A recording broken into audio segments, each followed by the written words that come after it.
Dengue वो आपको सबसे पहले तो है कि वो वायरल फीवर का जैसा होता है, वायरल ओरिजिन ऑफ फीवर है आपका। और ये एडीज़ नामक मच्छर जो है उसके काटने से होता है। जहाँ पे भी जो आपका ठहराव है पानी का, जैसे कूलर का पानी हुआ या बाहर में बारिश की वजह से जो है वो पानी का कहीं पर जमावड़ा अगर हो गया हुआ है, तो वहाँ पे उसके जो मच्छर होते हैं उनका प्रजनन होता है, रिप्रोडक्शन होता है, और उसके वजह से वो जो है आपका वो वहाँ पे वो रोग जो होते हैं वो पनपते हैं।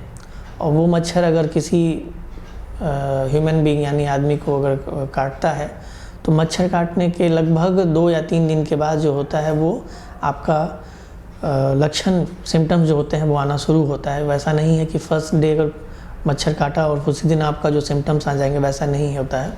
सिम्टम्स आने में कम से कम जो है वो 3 डेज़ का जो है वो आपको टाइम लगता है।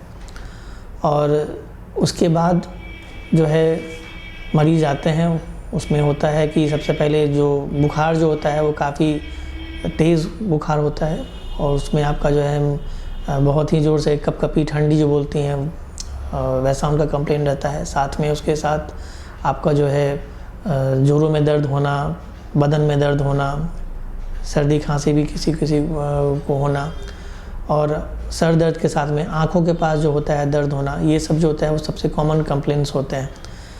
कुछ पेशेंट्स में होते हैं वोमिटिंग भी करके आते हैं, उल्टियों का होना, दस्त होना, ये भी उसी के लक्षण हैं। ये सब आपका जो है वो लक्षण है डेंगू का।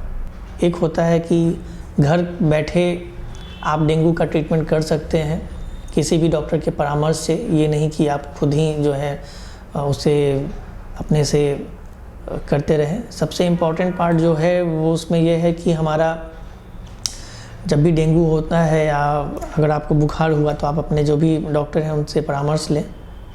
और सबसे इम्पॉर्टेंट जो होता है उसमें जैसे कंप्लीट ब्लड काउंट, CBC जो हम लोग कहते हैं, वो इम्पॉर्टेंट है। उसमें हमें 2 चीज़ देखना होता है। एक तो पहला पैरामीटर जो होता है वो होता है हमारा प्लेटलेट का, कि प्लेटलेट काउंट कितना होता है।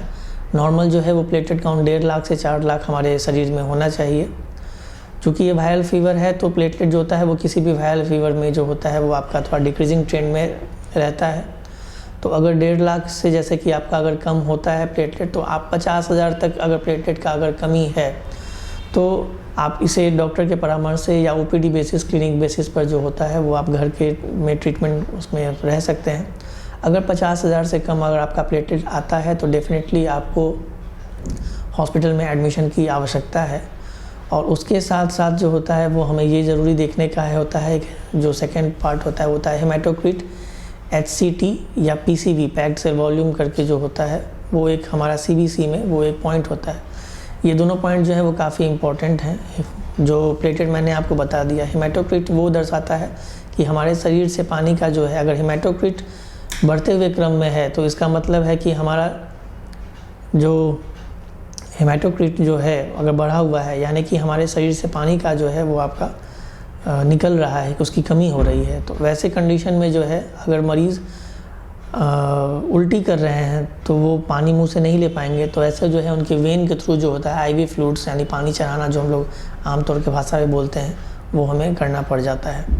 तो वही ट्रीटमेंट जो होता है वो हम लोग अस्पताल में देते हैं।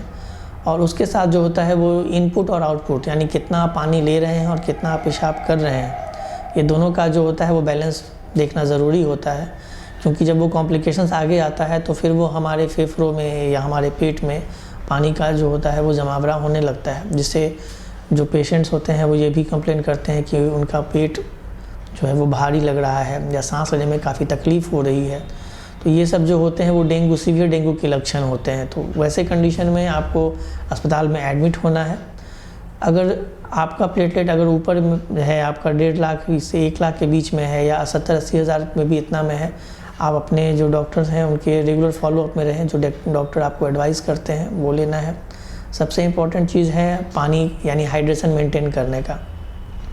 नॉर्मल पानी जो होता है, जो आप दोपहर में जो आप तीनों टाइम जो अपना लंच, ब्रेकफास्ट और डिनर लेते हैं, उसमें आपको वो पानी का जो इंटेक होता है वो आप नॉर्मल पानी पिए। अदरवाइज़ उसके अलावा जो होता है, जैसे जो नारियल पानी होता है, 2 डाब का पानी वो आप ले सकते हैं। 3 से 4 लीटर जो होता है वो इलेक्ट्रल पाउडर या ORS का घोल मिला करके वो पीना है। इसमें इम्पॉर्टेंट पार्ट ये है कि इलेक्ट्रल पाउडर का जो या ORS का जो घोल जो होता है उसका कंपोजिशन जो है वो बहुत ही इम्पोर्टेंट है। मार्केट में एक छोटा पैकेट भी आपको आता है इलेक्ट्रोल पाउडर का, दूसरा एक बड़ा पैकेट भी आता है। तो जो छोटा पैकेट जो आता है उसका कंपोजिशन जो है वो 1 गिलास पानी में आपका होना चाहिए, और जो बड़ा वाला पैकेट जो होता है वो आपका होना चाहिए 1 लीटर के पानी में। 1 लीटर कोई भी नॉर्मल पानी जो है उसमें बड़े वाले पैकेट का घोल को मिला ले, और कम से कम 3 बोतल से 4 बोतल यानी 3 लीटर से 4 लीटर जो पानी है वो आपको 24 घंटे में पीना है। और इतना लें कि आपको उल्टी नहीं हो जाए, क्योंकि चूँकि हमारे डेंगू में जो है शरीर में पानी की कमी हो जाती है। अगर किसी भी तरह से दस्त ज़्यादा हो रहा है, बार बार उल्टियाँ आ रही हैं, तो फिर घर में जो है ये ट्रीटमेंट नहीं संभव है, फिर आपको अपने निकटतम अस्पताल में जा कर के एडमिट होना है। तो ये जो है ये हमारा जो कॉमन डेंगू का जो होता है वो ट्रीटमेंट है।